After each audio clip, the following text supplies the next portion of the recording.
Hi, so I want to give you today some tools to overcome manipulation and control. I have been seeing some ways lately that have been shown to me of how to do that. And I first want to say that people who do try to manipulate and control us, they're coming from a wounded space. So I invite you, instead of judging them, to have compassion for them. I think that a lot of control comes from a couple different reasons, but I think one of the biggest is that someone is afraid they're going to be abandoned by you, and so they feel like they have to control your behavior. I also think that control can also come from a sense of entitlement, where someone actually doesn't feel worthy of things coming to them on their own. And they feel like, you've heard that after everything I've done for you, you can't do this for me. That's entitlement. And that can become a form of control, where they then try to control your behavior because they feel like it's owed to them. But deep down, they're actually really not feeling worthy, which is why they have to feel like they have to get it through manipulation. But this is all on the, subconscious level. So they're not consciously doing this. So it can be hard when you're caught up in the moment to feel compassion, but I invite you to try to stop and pause next time this happens to you and to feel that first. But there are different ways that you can respond when someone is trying to control you.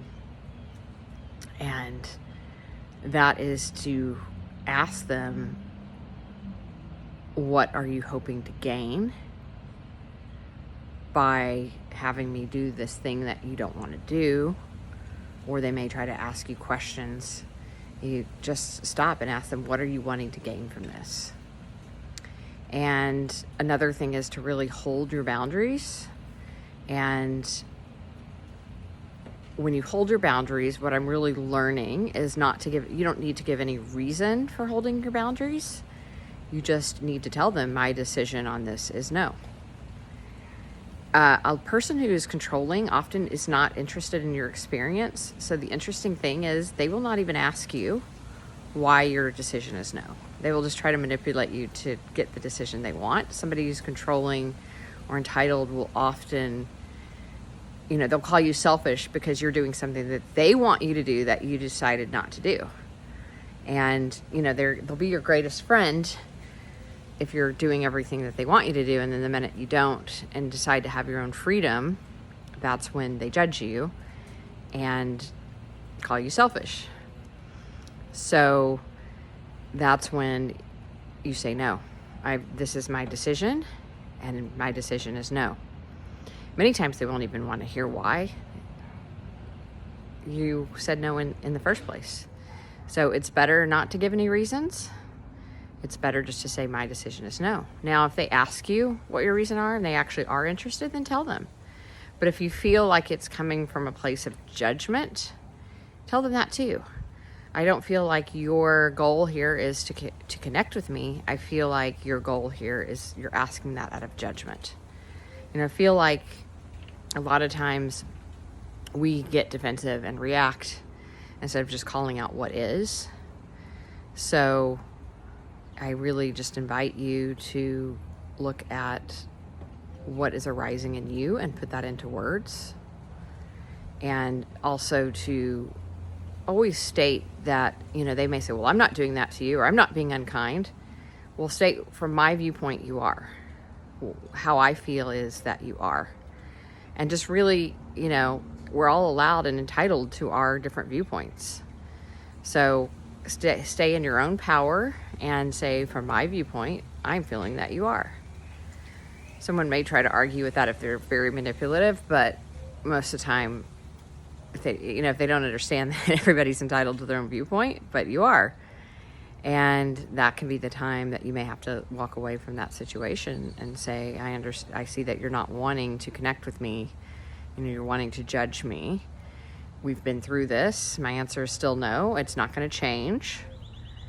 And let it be that. It's about coming into your own power You know, I think so many times we get so concerned about, we don't want to disappoint others. We want to please other people. And so we give up who we are. And that's the thing with somebody that is wanting to control. They're actually very jealous of the freedom that you have. Not consciously again, but on a subconscious level. So be on your own freedom, be the example. It may not mean that everyone will connect with you, and that's okay. But, you know, I think the biggest thing with this is standing in your own power and doing it from a gentle place, a place of non-judgment. And if someone can't hear how you're feeling, if you're feeling controlled and you state that, then you may have to let them go out of your life, and that's okay too. The biggest thing is for you to feel safe in your own body and to have tools so that people do not get away with controlling and manipulating you, and that you wind up with this knowing that you've lived your own life and lived in your own power and not trying to succumb to the will of others. I think that's what we're really on this planet to learn right now, is being in our own sovereignty and not looking to somebody else to tell us what to do or how to live. So I invite you to try to use these tools and let me know how it goes in the comments. And if you enjoyed this video, please give it a like. I'd like for more and more people to be able to see these. So if you're following me, please like or comment so that it can get around to more people. Thank you so much. Bye.